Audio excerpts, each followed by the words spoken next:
बरेली हिंसा को एक हफ्ता बीत चुका है। पिछले जुम्मे को बरेली में आई लव मोहम्मद पोस्टर विवाद के बाद यहां पर हिंसा भड़की थी। पुलिस ने हिंसा के आरोप में मौलाना तौकीर रजा समेत 81 आरोपियों को गिरफ्तार किया है।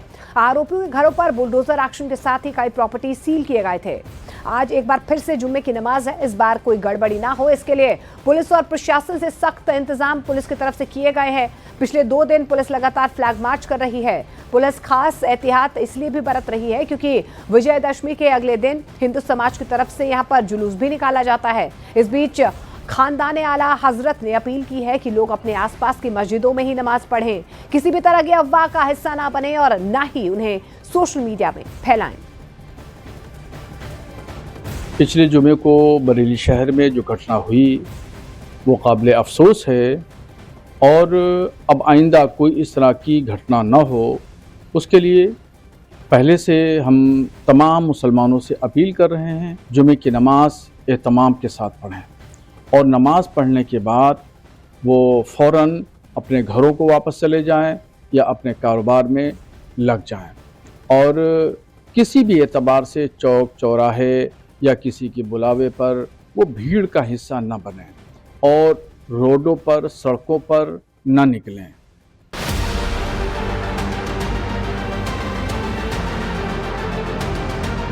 बरेली में बवाल के बाद लाठीचार्ज की ये तस्वीरें एक हफ्ते पुरानी हैं। आज ही के दिन यानी जुम्मे की नमाज के बाद ऐसा बवाल मचा कि उसका असर पूरे हफ्ते दिखता रहा। एक तरफ तौकीर रजा समेत एक आरोपियों की गिरफ्तारी हुई, फरार आरोपियों का एनकाउंटर हुआ। कोई सीधे पकड़ में आ गया तो किसी को दबिश के जरिए पकड़ा गया। वहीं दूसरी तरफ आरोपियों के अवैध ठिकानों पर बुलडोजर एक्शन किया गया। कुल मिलाकर उस जुम्मे से इस जुम्मे तक सिर्फ इतनी सी कहानी है और आज फिर जुम्मा है और फिर से ऐसा ना हो सके इसके पूरे इंतजाम कर लिए गए हैं। एक तरफ कई मौलाना मैदान में उतर गए हैं और मुसलमानों से अपील कर रहे हैं कि किसी के बहकावे में न आए और नमाज पढ़ने के बाद सीधे अपने घर जाएं। वहीं दूसरी तरफ चप्पे चप्पे पर पुलिस बल की तैनाती की गई है। फोर्स शहर की सड़कों से लेकर गलियों तक फ्लैग मार्च कर रही है। 26 सितंबर को जो उपद्रव हुआ था उसके बाद माहौल जो अब शांतिपूर्ण है उसको बनाए रखने के लिए, लोगों का भरोसा कानून व्यवस्था में बनाए रखने के लिए अलग अलग इलाकों में संवेदनशील जगहों पर इस तरह की फुट पेट्रोलिंग चल रही है। आप देख सकते हैं जो महिला कमांडो हैं ब्लैक ड्रेस में, पूरी तरह से वो ट्रेंड महिला एसओजी की टीम है जिसे वीरांगना यूनिट नाम दिया गया है। अंशिका वर्मा जी हैं, उनसे एक बार बात करते हैं। मैम, ये किन किन इलाकों में ये फुट पेट्रोलिंग चल रही है? जितने भी हमारे संवेदनशील हॉटस्पॉट्स हैं और भीड़ भाड़ वाले इलाके हैं उसमें लगातार पुलिस का प्रेजेंस है और फुट पेट्रोलिंग की जा रही है। हमारे पास 6 महिला की ऑर्डी टीम्स हैं जिनके द्वारा लगातार मूवमेंट भी किया जा रहा है और स्टैटिक पॉइंट्स में भी डिप्लॉयड है। पिछले जुमे को बरेली शहर में जो घटना हुई वो काबिल अफसोस है और अब आइंदा कोई इस तरह की घटना न हो, उसके लिए पहले से हम तमाम मुसलमानों से अपील कर रहे हैं और नमाज पढ़ने के बाद वो फ़ौरन अपने घरों को वापस चले जाएं या अपने कारोबार में लग जाएं।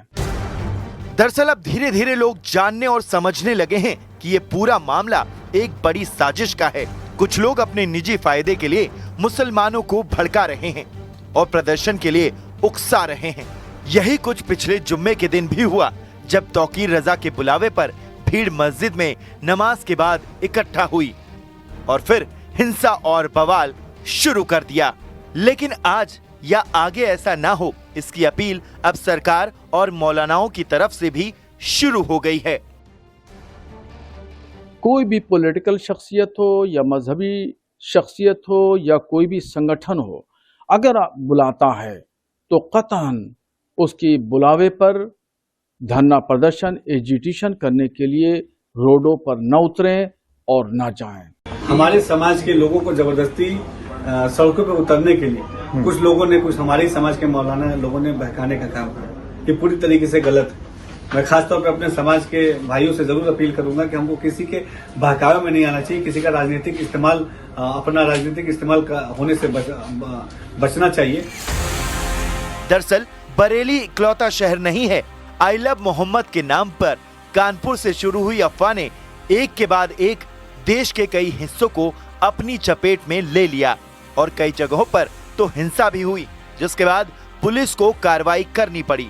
मुस्लिम समाज के लोग और इस्लामिक गुरु इस पूरे मामले को गलत बता रहे हैं और पहले ही अपील कर चुके हैं कि मुसलमान सड़कों पर प्रदर्शन न करें।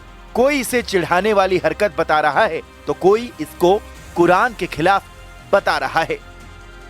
पैगम्बर इस्लाम सल्लल्लाहु ताला अलैहि वसल्लम के नाम से जो आजकल धरना प्रदर्शन एजिटेशन चल रहा है, ये शरीयत की रोशनी में नाजायज है। इसकी इजाजत कुरान और हदीस बिल्कुल नहीं देता। रहमत दो आलम सल्लल्लाहु अलैहि वसल्लम से मोहब्बत का इजहार किसी को चिढ़ाने के लिए नहीं होना चाहिए। मोहब्बत तो खुद बताती है कि आपको किससे कितनी शदीद मोहब्बत है। आप अपने दीवारों पर पोस्टर लगाते हैं कि आई लव माई वाइफ,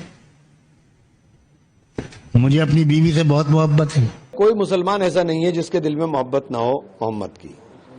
उनकी मोहब्बत के बिना मुसलमान ही नहीं हो सकता। तो उसको नमाज के बाद इस तरह से दिखाने की जरूरत नहीं है। आप मुसलमान हो इसका मतलब आपके दिल में मोहब्बत है, उसके बिना आप मुसलमान ही नहीं हो। और ये जो तमाशा चल रहा है देश में कि कुछ लोगों का समूह इधर भी उकसाता है इधर भी उकसाता है और नफरत फैलाने की बात हो रही है, सभी उलेमाए किराम से भी दरखास्त करना चाहता हूं कि ये जो साजिश के तहत एक काम हो रहा है इसको रुकवाइए। ये काम ठीक नहीं है, किसी भी सूरत में ठीक नहीं है। मस्जिद नमाज पढ़ने के लिए और नमाज पढ़ने के लिए रहनी चाहिए मस्जिद। ये नहीं होना चाहिए। और मैं मुसलमानों से भी कहता हूं कि ऐसा है ना कि अपना आप उसको मानते रहिए, अब सड़क पर पोस्टर लगाना हम लोगों को बंद कर देना चाहिए। कुल मिलाकर आज बरेली में जुम्मे को देखते हुए सतर्कता बढ़ी है और उम्मीद है कि लोग भी प्रशासन का सहयोग करेंगे ताकि किसी विवाद और बवाल से बचा जा सके।